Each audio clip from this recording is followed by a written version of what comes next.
It's really important nowadays to kind of slow down and really live in the moment. I feel like there's so many things that are constantly distracting us that we start to lose touch of where we are and really the character of the spaces that we're in and how much that affects us. And I really just wanted to show that, like with or without people, I wanted to bring the viewer into those spaces.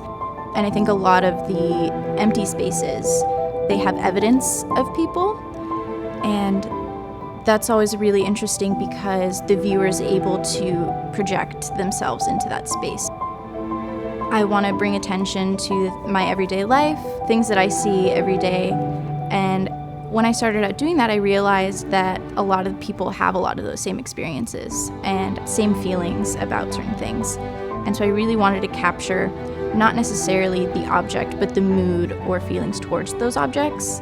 So that's really when I started painting just things in my environment, my home, where I was, just as a kind of a way to document my life through painting. I feel like painting has become a part of all of my life, so it's wherever I go, I kind of look like, where is the painting in this? A lot of my work is kind of architectural based, working with a lot of perspective, and so you really need to get like those nice crisp lines. I really liked working with synthetic bristle. You can get really nice crisp lines with a flat and then drag it down and have a nice solid shape. They have that nice longevity of a brush. They have really great spring. That's really an important thing when they keep that nice bounce to them. It's a good brush.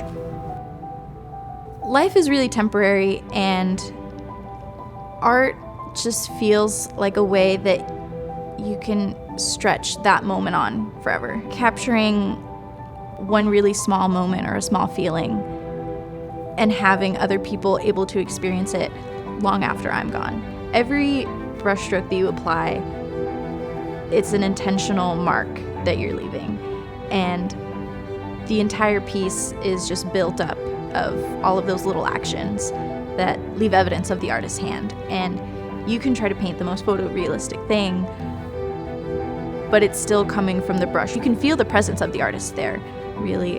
And every artist is different. There's a really lovely moment when you can see an artwork and recognize which artist made it. Even if you've never seen the artwork before, if you can recognize the mark making, if you can recognize who painted it, I think that's always really special.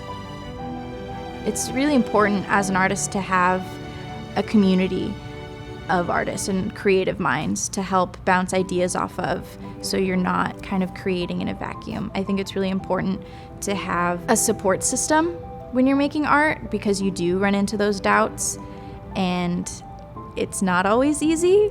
It's really important way of connecting with people because not everyone is creative. So to have that skill and that mindset, it's really important to share it with people. And I think when you have that community of artists and creative minds, you can build broader ideas.